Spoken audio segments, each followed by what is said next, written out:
Mesdames et messieurs, bonjour et bienvenue dans cette émission consacrée à l'entrepreneuriat et à l'élevage. Aujourd'hui, nous allons plonger dans un secteur essentiel, mais parfois méconnu, la volaille. Un domaine qui nourrit des millions de foyers, crée de l'emploi et offre de réelles opportunités pour les jeunes. Pour en parler, nous recevons M. Mamam Abdoulaye Machoud, entrepreneur passionné qui va nous expliquer comment fonctionne ce secteur, quels en sont les défis et les opportunités et surtout comment les jeunes peuvent s'y lancer et réussir. Monsieur Machoud, bonsoir et bienvenue dans notre studio. Merci beaucoup. Eh bien, sans plus tarder, je m'en vais vous poser la première question qui est celle-ci.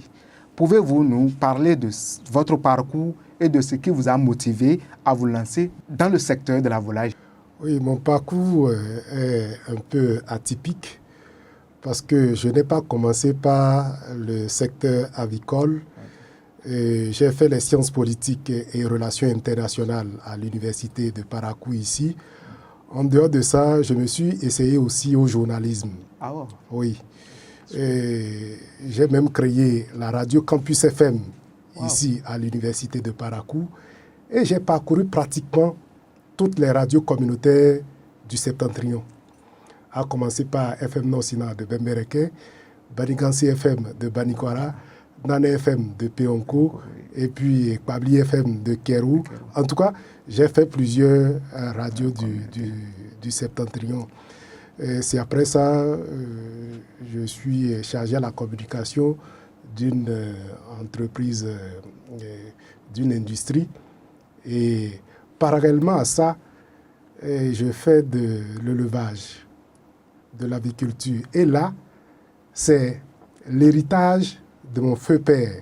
Wow. Donc, si je me suis retrouvé dans le secteur avicole, c'est ce que mon père voulait que je fasse.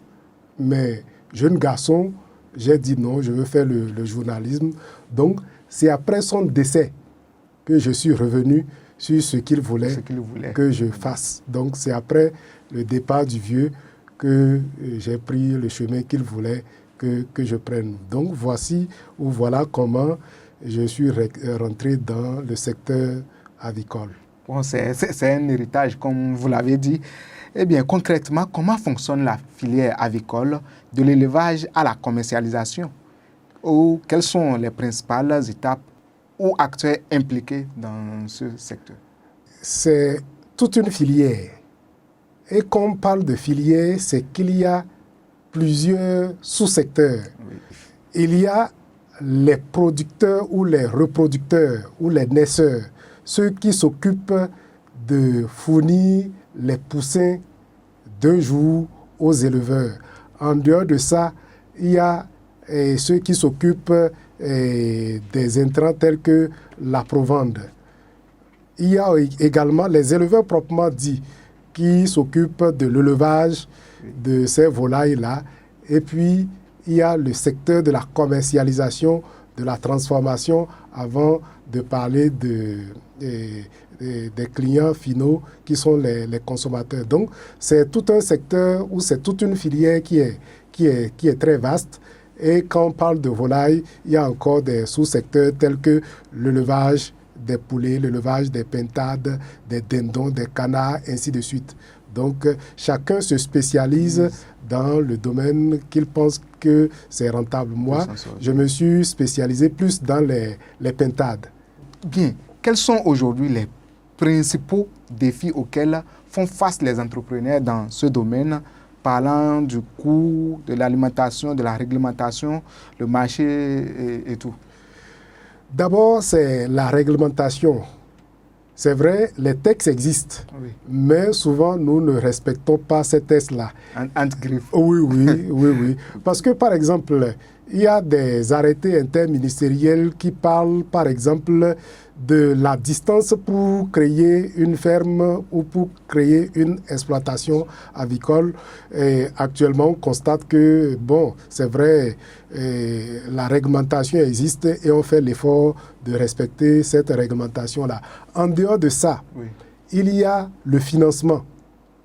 Le financement, et là encore, heureusement, il y a le FNDA qui est en train de vouloir donner un coup de main pour que les porteurs d'idées au niveau du secteur, non seulement avicole, mais au niveau de l'agriculture, puissent avoir du financement. Parce que le crédit tel qu'appliqué par les institutions financières, ça ne répond pas correctement aux besoins du secteur agricole, plus précisément aux besoins de la filière avicole. Donc, il y a le FNDA qui est en train d'aider les acteurs dans le domaine. En dehors de ça, le défi de la réglementation, le défi du financement, bon, par rapport à la commercialisation, il n'y a pas trop de problèmes parce que une fois que vous produisez et que vous communiquez, les clients savent que vous êtes là, vous arrivez à commercialiser. Le gros défi, c'est le prix auquel nous commercialisons. Il faut dire que les volailles importées continuent pas venir dans le pays. Donc, il y a cette concurrence-là. C'est vrai, et le gouvernement avait décidé d'interdire l'importation des volailles, mais apparemment, il semble que le secteur, si le gouvernement interdisait de façon brute, il y aura une pénurie. Ça veut dire que ceux qui sont dans le secteur avicole ont des défis à relever en nourrissant la population par les produits carnés de bonne qualité et à prix abordable. Parlant de ces défis, aujourd'hui, quelles opportunités voyez-vous pour les années à venir? Non, il y a beaucoup d'opportunités, surtout dans le secteur avicole, dans le secteur de l'élevage et dans le secteur agricole. Parce que la population augmente d'effectifs. Et si nous continuons pas à produire tel que nous faisons, nous n'arriverons pas à répondre aux besoins alimentaires de la population et il y aura ce qu'on appelle l'insécurité alimentaire. Donc, pour nourrir la population, il faut produire. Et pour produire, il faut avoir les moyens. Donc, je pense que tous ceux qui se mettent dans le secteur, c'est sûr, ils trouveront la part du marché pour pouvoir vendre. Et il faut dire que le gouvernement est en train d'accompagner les jeunes. Le gouvernement est en train de tout mettre en œuvre pour que, en matière, dans le domaine avicole, le Bénin puisse s'en sortir pour qu'on n'importe plus encore les produits congelés. Selon vous, quelles sont les compétences ou qualités nécessaires pour qu'un jeune réussisse dans l'élevage ou le commerce de la volaille? Oui, ce qu'il faut d'abord, c'est la passion. Il faut que le jeune aime ce qu'il fait. C'est vrai, on dit que c'est ce que l'enfant aime qui finit l'argent de sa poche. C'est un proverbe, hein, mais c'est ce que l'enfant aime qui finit l'argent de sa poche. Donc, quand on n'aime pas et qu'on trébuche, on ne se relève pas. Alors que si on est passionné de ce qu'on fait, même lorsqu'on rencontre des obstacles, on est en mesure de surmonter ces obstacles-là. En dehors de l'amour pour le secteur, par exemple, moi j'étais passionné du journalisme. C'est pourquoi j'ai tout fait pour m'investir dedans. Donc, en dehors de l'amour du travail, en dehors de la passion du secteur, il faut un minimum de formation, un minimum de compétences, c'est-à-dire apprendre le secteur. Il ne faut pas être un amateur comme nos parents le faisaient de façon empirique. Il faut aller à la recherche du savoir parce que l'élevage, c'est une science. C'est carré, comme 1 + 1 = 2. Donc, il faut aller à la recherche de ce savoir-là. Et ce savoir peut s'acquérir non seulement dans les lycées techniques agricoles, dans les universités, mais aussi dans la pratique. Dans la pratique. Et ceux qui sont dans la pratique, ils ont la main dans la pâte, ils savent au quotidien quelles sont les difficultés qu'ils rencontrent, comment ils arrivent à surmonter ces difficultés grâce au soutien technique des vétérinaires. Donc, ils arrivent à s'en sortir. Justement, vous venez de parler des lycées techniques. le gouvernement de Patrice Talon ou le gouvernement de la rupture est en train de miser gros dans ce domaine pour la création des écoles, des lycées techniques au Bénin. Comment les nouvelles technologies, la formation ou les pratiques durables peuvent-elles transformer le secteur avicole et le rendre plus attractif pour la jeunesse?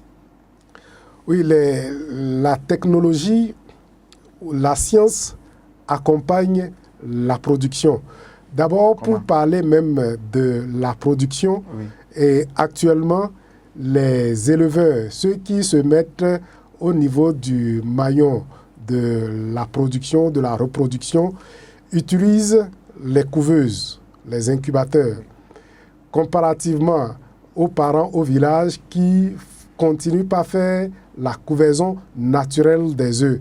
Donc ici, les gens utilisent plus les incubateurs qui leur permettent de faire une couvaison à grande échelle des œufs afin d'avoir abondamment une grande quantité de poussins, de pintado et de dendono également.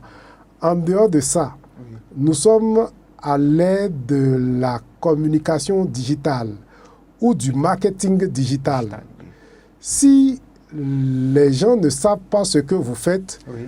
Vous aurez du mal à commercialiser, vous aurez du mal à vendre ce que vous faites. Donc, que ce soit l'agriculture, l'élevage, tous ceux qui sont dans l'entrepreneuriat, ils sont obligés aussi de faire de la communication, de faire du marketing digital pour avoir plus de marché. Et je ne voulais pas parler de mon cas parce que je produis les pentados. Oui. Tout en étant à Parakou, à Ouassa-Pionkou ou à Cotonou, oui. Je commercialise les pentados un peu partout au Bénin. Wow. Sans pour autant rencontrer les clients. Il suffit qu'ils voient, que ce soit sur Facebook, que ce soit dans les groupes WhatsApp, que ce soit sur TikTok, en tout cas, les plateformes digitales, les réseaux sociaux, oui. Ils voient mes publications, ils me contactent s'ils sont intéressés et on fait la transaction et je leur envoie les produits. Donc, c'est comme ça. Le monde a été digitalisé. Il n'y a plus de frontières. Les gens ne se déplacent plus. Oui. Et il y a le service de livraison. Je peux être à Cotonou et livrer une marchandise à Parakou sans rencontrer le client. Et je fais la facture normalisée. Wow. Je lui envoie la facture normalisée par WhatsApp ou par mail. Et lui-même, les transactions, soit il me fait un virement à la banque, okay. Soit le mobile money.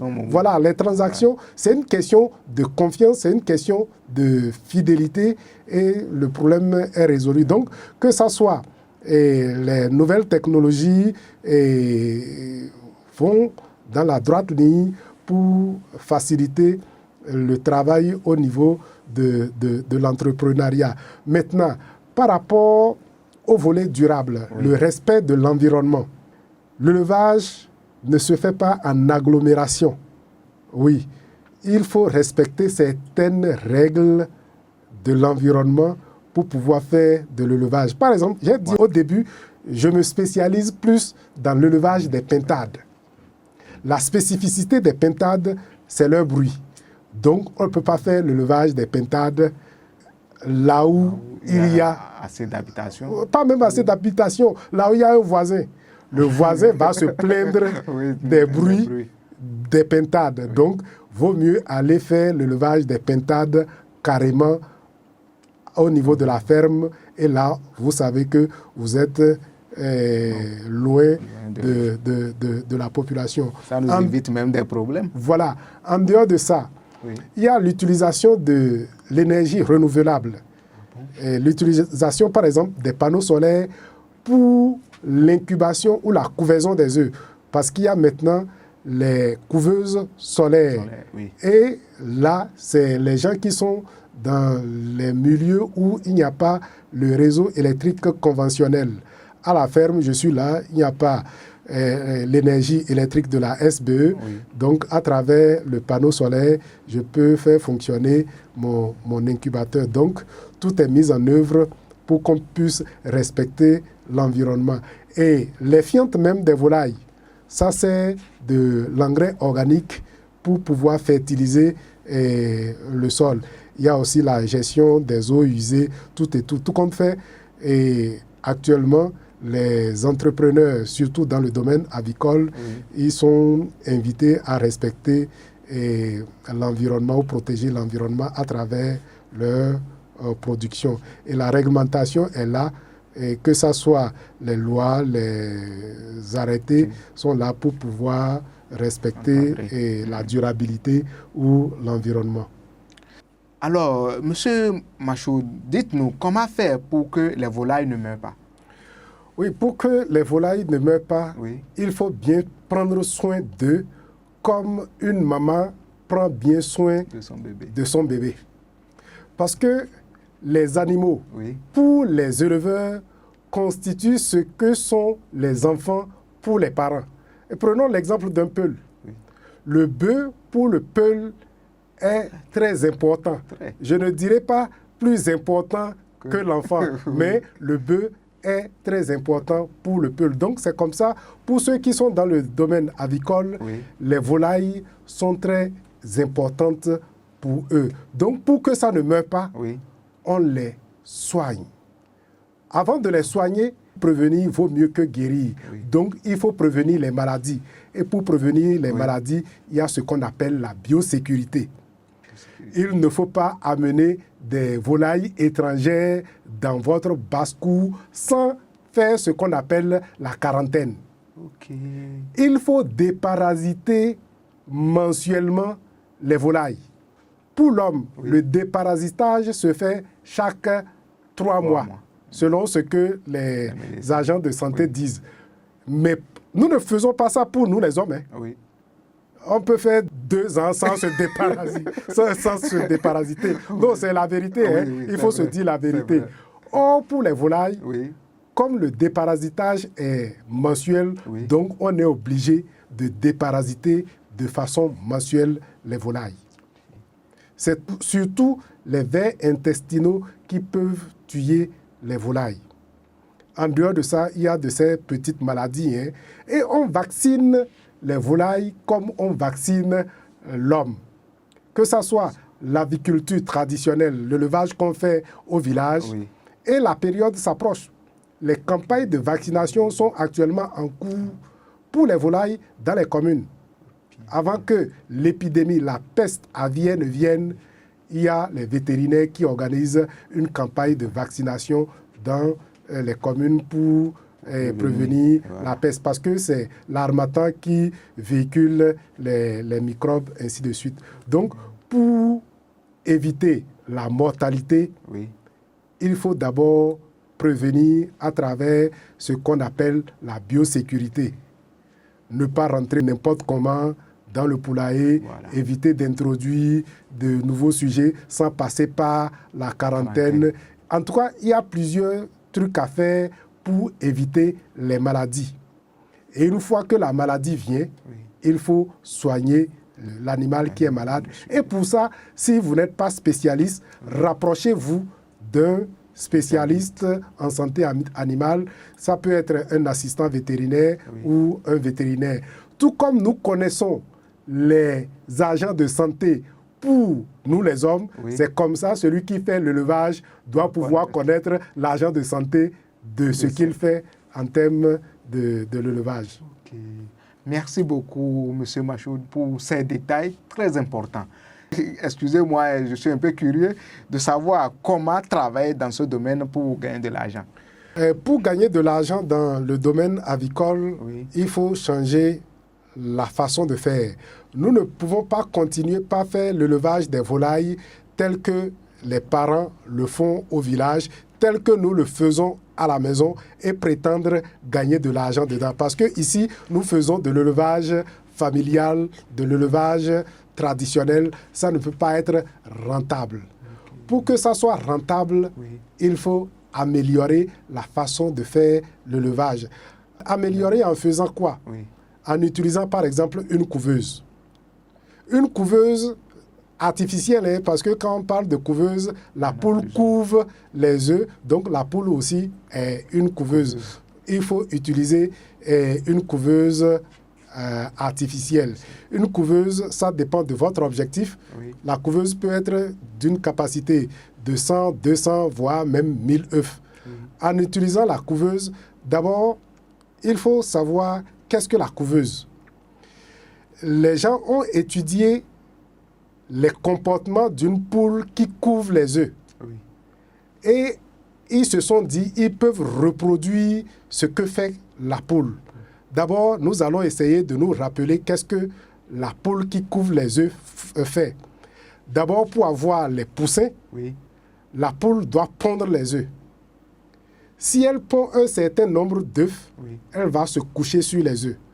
En se couchant sur les œufs, elle apporte de la chaleur aux œufs. Donc, et pour que l'œuf devienne poussin, il faut qu'un coq grimpe la poule pour pouvoir avoir de l'œuf fertile. Oui.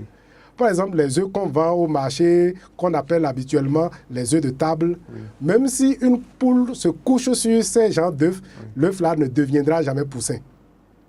Parce qu'il n'y a pas un coq qui est monté sur la poule qui a pondu les œufs. C'est les poules pondeuses qui ont pondu ces œufs-là. Les œufs. Donc ces œufs-là ne sont pas des œufs fertiles. Pour qu'un œuf devienne poussin, il faut que l'œuf soit fertile. Il faut que le coq grimpe la poule. Donc ainsi, on a l'œuf fertile. Lorsque la poule finit de pondre un certain nombre d'œufs, Oui. elle se couche sur l'œuf. En se couchant sur l'œuf, elle apporte de la chaleur aux œufs. Donc, l'œuf a besoin de la chaleur pour se transformer en poussin. Oui. L'œuf a besoin d'être fertile. La poule retourne aussi les œufs. Il faut que l'œuf soit retourné de temps en temps. Et c'est avec le bec que la poule retourne les œufs. La poule retourne les œufs avec son bec pour que le germe, l'embryon qui est à l'intérieur, pour que l'embryon ne meure pas. Parce qu'une fois que la poule se couche sur l'œuf, donne de la chaleur aux œufs, le développement embryonnaire commence, la multiplication cellulaire commence. Donc, il y a déjà du sang à l'intérieur de l'œuf. Lorsque la poule ne retourne pas, le sang, l'embryon, le petit poussin qui est à l'intérieur de l'œuf va se coller au niveau de la coquille. Donc, c'est pourquoi la poule retourne elle-même naturellement les œufs avec son bec. En dehors de ça, il faut du temps. C'est comme la femme qui est enceinte. Oui.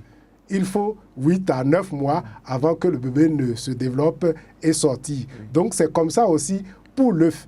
Il faut du temps pour que l'œuf fertile, qui reçoit de la chaleur, qui reçoit du retournement, il faut du temps pour que l'œuf devienne poussin, pour que l'œuf sorte de la coquille. En dehors de ça, il y a d'autres paramètres qui ne sont pas très visibles. C'est par exemple l'humidité. L'œuf, pour devenir poussin, a besoin de l'humidité. Mais nous, de façon naturelle, on ne voit pas comment la poule apporte de l'eau aux œufs. C'est vrai. Naturellement, il y a de l'eau dans l'air. L'humidité, c'est la quantité de l'eau qui se trouve dans l'air. Donc, naturellement, il y a de l'eau dans l'air. Mais quand l'humidité qui se trouve dans l'air ne suffit pas à l'œuf pour éclore, la poule même va chercher de l'humidité en allant se baigner. Parce que la poule se lave. Hein? Oui, oui. Et il dit oui, c'est qu'il est d'accord que la poule se lave. Donc, la poule va se baigner dans des endroits où il y a de l'eau.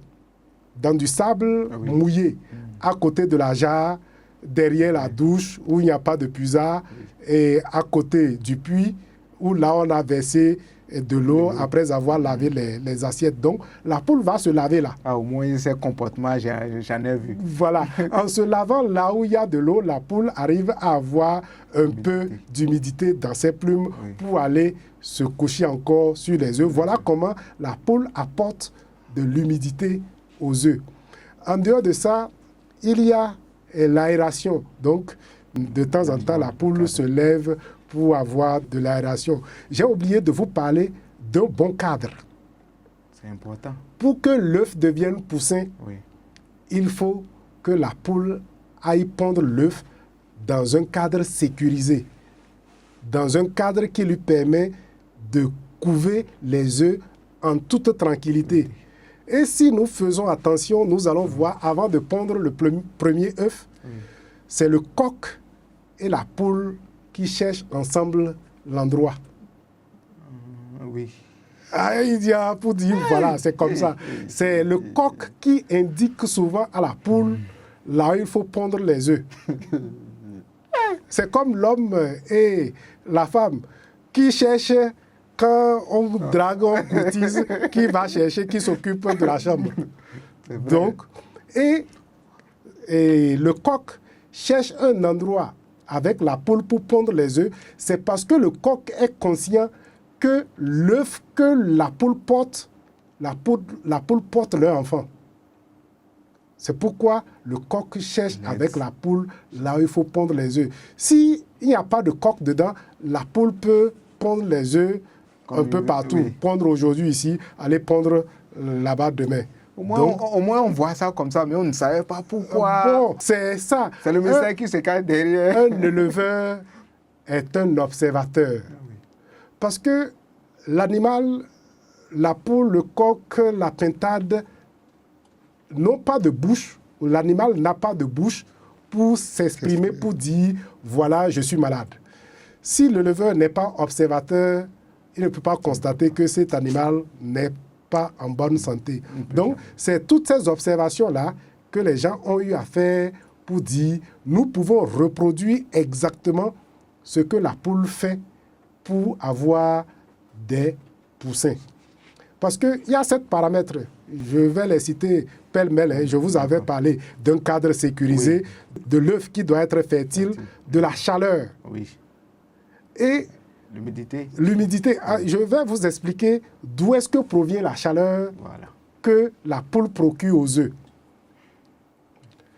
La chaleur, là, provient de l'organisme de la poule.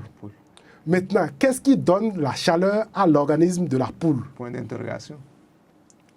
J'avais dit, un éleveur est un observateur. Oui.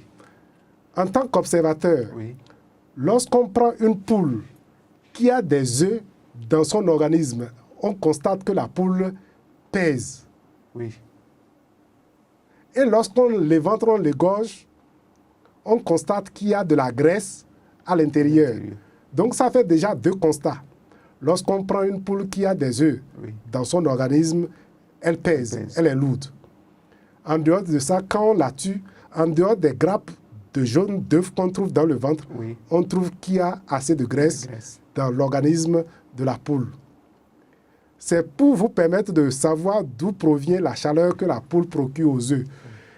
Ça, c'est une première observation. Une seconde observation, quand on prend une poule qui couvre les œufs, elle a déjà couvé les œufs pendant 1 semaine, 2 semaines. Quand on la prend, on constate qu'elle ne pèse plus. Et quand on l'égorge, on constate qu'il n'y a plus de graisse. La graisse est partie où? La graisse a été carburée. La graisse a été consommée pour produire de la chaleur. Donc, la chaleur provient de la graisse et pour avoir de la graisse, la poule mange bien.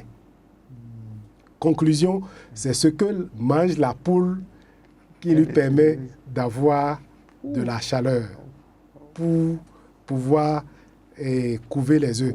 C'est pourquoi la poule, avant de pondre les œufs, mange abondamment.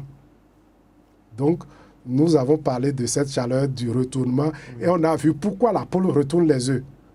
Parce qu'en ne retournant pas les œufs, l'embryon va mourir. C'est comme l'homme aussi, quand on est couché la nuit, de temps en temps, on se tourne. Et quand il y a un malade qui n'arrive pas à se retourner de lui-même, les infirmiers l'aident à se retourner pour que la partie où la personne reste couchée ne soit pas altérée. Voilà, donc voilà grosso modo ce dont l'œuf a besoin pour se transformer en poussin. Et de tous ces paramètres-là, on peut reproduire tout. On peut reproduire tout à l'exception du temps. On peut avoir un cadre sécurisé pour mettre les œufs. On peut avoir les œufs pondus par une poule qui a été grimpée par un coq. Donc, on peut avoir les œufs fertiles. On peut avoir un cadre sécurisé. On peut produire de la chaleur. on peut produire de la chaleur avec l'électricité, on peut produire la chaleur avec le charbon, le gaz. En tout cas, c'est la chaleur qu'on va produire pour pouvoir donner aux œufs. Donc, le retournement, on peut retourner les œufs avec la main. Et l'humidité, on peut apporter de l'eau. L'aération, on peut avoir de l'air. Seul le temps, on ne peut pas faire. Donc, l'homme, une fois qu'il place les œufs dans la couveuse, il est obligé d'attendre. Les œufs de poule font 3 semaines, 21 jours. Les œufs de pintade font 4 semaines, 28 jours. Les œufs de dindon ou de dinde font également 28 jours. Les œufs de caille, c'est 14 à 17 jours. Donc, voilà comment est-ce qu'on doit faire pour avoir beaucoup de poussins en utilisant une couveuse. Donc, une fois qu'on a pu éclore une quantité importante de poussins, parce que dans une couveuse, une poule, naturellement, peut couver jusqu'à 10 à 12 œufs. Si c'est beaucoup, c'est 14. Maintenant, les œufs de pintade, pour les poules qui sont un peu corpulentes, grosses, on peut leur mettre jusqu'à 20 ou 22, 23 œufs de pintade. Mais pour une machine, pour une couveuse, pour un incubateur, on peut mettre jusqu'à 2000, 5000 œufs. Oui. On peut mettre jusqu'à... Mais pour quelqu'un qui commence, vaut mieux qu'il commence avec 100, 200 œufs. Ainsi, il peut avoir 200, autant de poussins qu'il veut. Autant de poussins qu'il veut. Et nous fabriquons ces couveuses-là. Nous fabriquons les couveuses et nous formons les gens à savoir fabriquer les couveuses. Donc, une fois que vous avez obtenu les poussins qui sont sortis de la machine, comment vous allez les élever telles qu'une bonne poule mère? Parce qu'il y a les bonnes poules mères et les mauvaises poules mères. Les bonnes poules mères peuvent sortir avec 10, 12 poussins et les conduire jusqu'à maturité. Les mauvaises poules mères peuvent sortir avec 10 poussins, c'est à peine vous aurez 2-3 poussins. Et c'est ces genres de poules mères qu'on retrouve au marché. C'est vrai. Si une poule perd ses poussins, si une poule laisse l'épervier prendre les poussins, on l'amène au marché. Donc les bonnes poules mères, on ne les amène pas au marché. Une fois qu'on est devenu une poule, qu'on a couvé les œufs avec la machine, on est obligé de devenir une bonne poule mère pour les poussins qui sont sortis de la machine. Et la poule mère, ce qu'elle fait, elle nourrit les poussins. La poule mère peut s'affamer pour nourrir les poussins. Elle a faim, hein, mais elle va picorer un grain et laisser ça aux poussins. Donc pour dire, le leveur aussi, qui est devenu une bonne poule mère, peut s'affamer pour nourrir ses poussins. La bonne poule mère procure la sécurité à ses poussins. Donc, il faut que le leveur... Oui, comment? En étant sévère.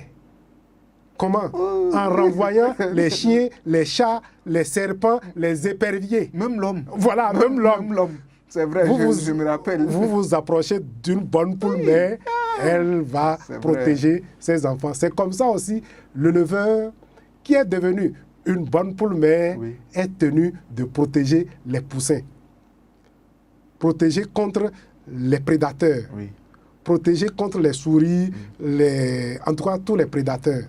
Et pour le faire, il faut avoir un cadre, une poussinière avec grillage, tout ça là, pour que la nuit, une souris n'entre pas pour les déranger.